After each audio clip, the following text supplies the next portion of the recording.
This is Caleb Crouch, and you're in the short bow. I want to ask you a question. What kind of man are you?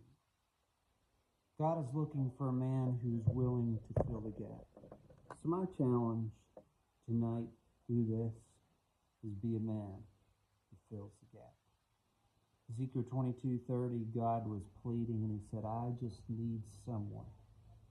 I sought for a man who would just make a wall, who would do something on my behalf, who would stand in the gap before me on behalf of this land, and that I should not destroy it.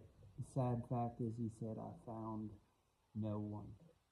God was not simply angry at the people, he was angry at sin. He was angry at their selfishness. He was angry that they had allowed the enemy to have right of way within their lives. They had allowed sin to come in and take place of him.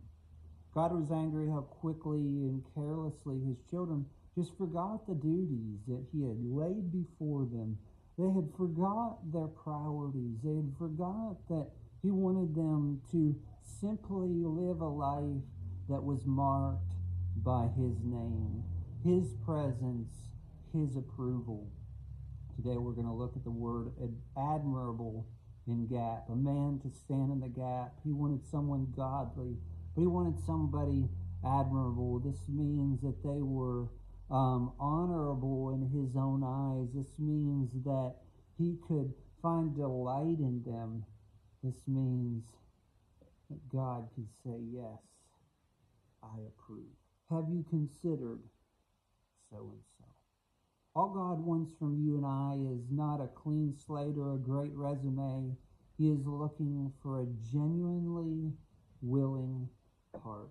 In that day, much like today, it was hard for a man to be more consumed in him than themselves. Today, it's so easy to find things and be consumed by entertainment that pleases me, by matters, by finances, by whatever the flesh desires, instead of saying, Lord, what would you want? God is looking for a man who's willing to be admired by him more than anybody in this world. We're so caught up with pleasing self, but then pleasing those around us by competing.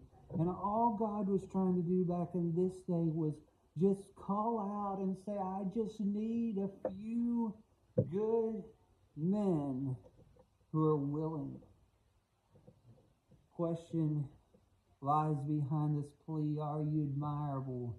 Do you deserve respect and approval and blessing from God's point of view?